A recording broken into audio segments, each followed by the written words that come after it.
Hi, my name is Maitri Chandrasekhar, and I will be going over the improvement planning in Cambridge, Massachusetts. So first off, to define capital improvement projects just for myself, I guess, um, a CIP is a short-range plan which spans 4 to 10 years and identifies capital projects, um, provides a planning schedule, and identifies options for financing that plan.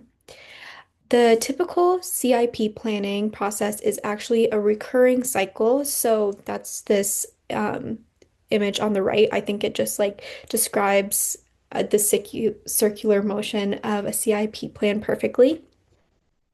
And basically, the department defines the basic needs and like what the society needs, and then it just kind of goes in a circle where they find funding, they get community feedback, and it's just a constant cycle of implementing those projects and finding funding.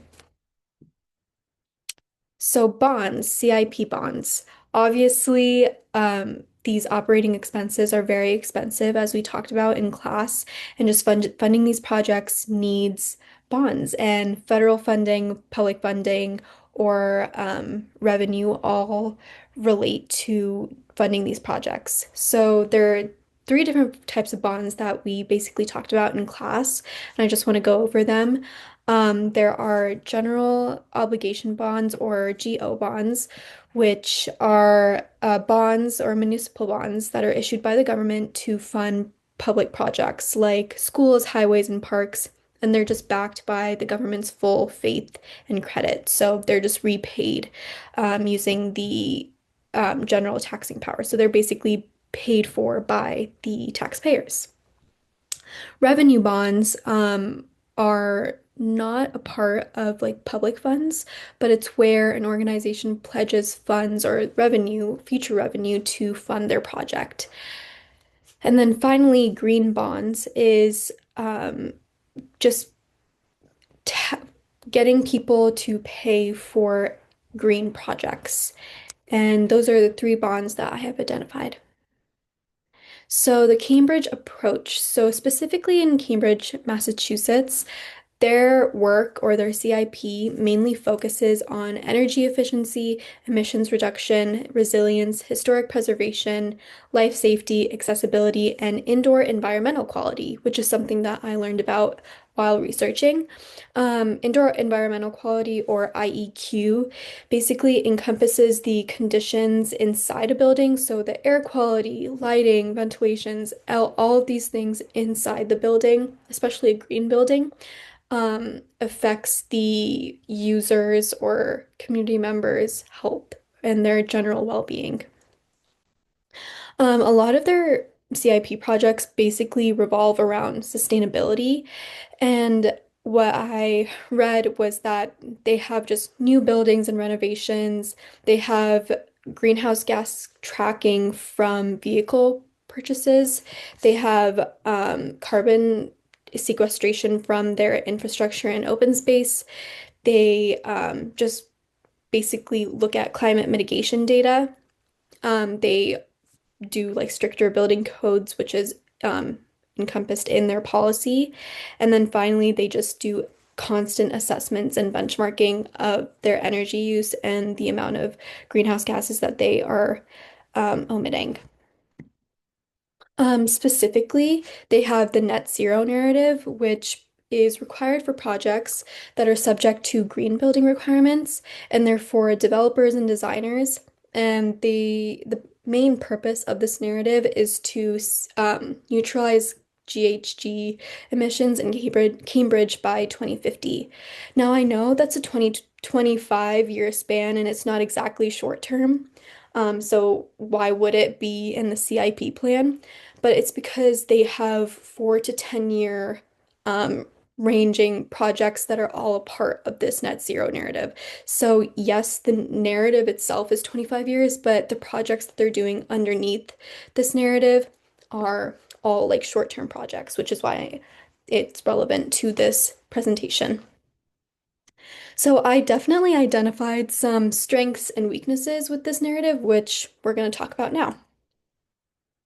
So their strengths. So a part of this net zero narrative is the Green Fleet policy, which is where Cambridge has required, um, there has been regulatory requirements that have been enacted by city leaders, where each vehicle request made by the government or like municipality workers, they need to find three other vehicle options that are a part of the EPA Green Vehicle Guidebook, and they need to be compared with each other based on fuel economy and emissions. So it's basically just finding the best option when buying a vehicle, like a government-funded vehicle, which I thought was really interesting.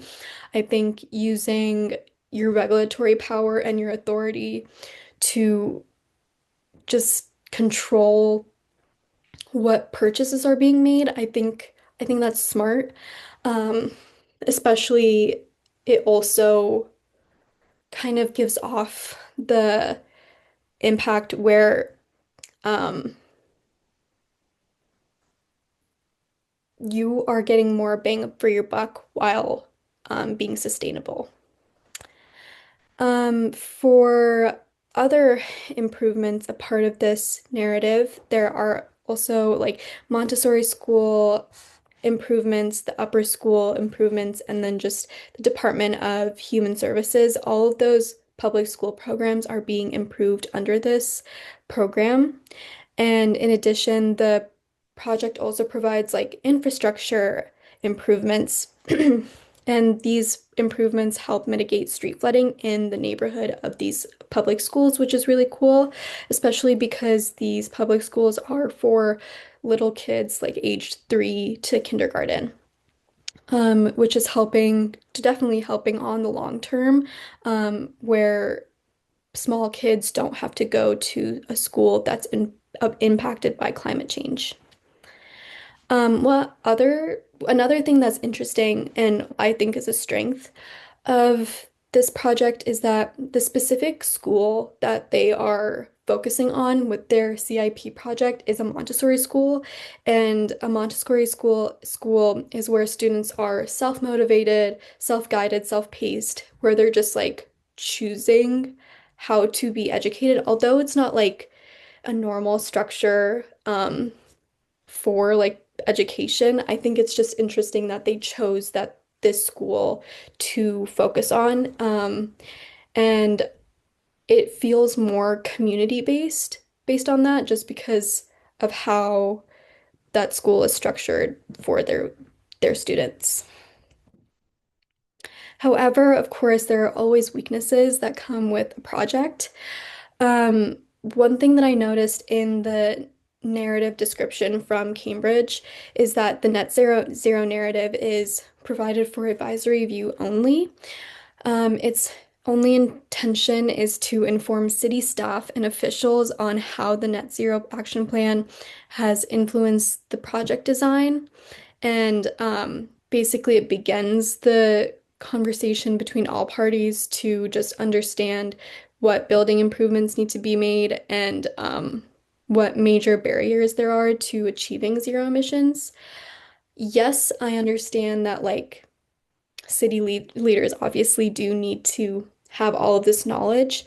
It kind of reminded me of the staff report reading that we did in class where staff reports are just very much barred off from the public. And one thing I do wish that they said in their narrative description is that even though this is for advisory board review, community members are still able to put their input, which was not said at all. So that makes me think that it's just very authority based. Also, with the EPA reference, I will always bring this up. Yes, it used to be a reputable source, but because the EPA is now under political pressure from the current federal administration, I just wonder, is it now a trustable source? And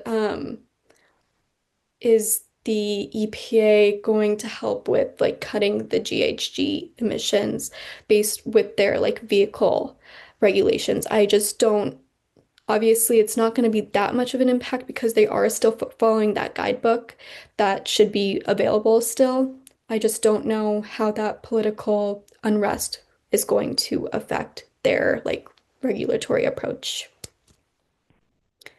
So, my main takeaway is that I understand that this plan necessitates expertise and with specific places that Cambridge is focusing on, just expertise and experience and just knowledge is really necessary. So, apart from all of those weaknesses that I just addressed, I think it's good that the advisory board and that authority is stepping in. It just shows that they are stepping up.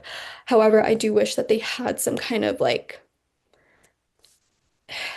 I guess, just recognition of community input. That would have been nice. Um, However, they also have like very specific places. So with like the Montessori school, they obviously have like a very specific priority that they want to focus on. And because a CIP is a constant cycle, I can only assume that the next projects that they will focus on after these ones that I just talked about are over, they're going to focus on other areas of need, which is interesting. And I would love to see what other places they focus on in the future. And that is the CIP for Cambridge, Massachusetts. Thank you.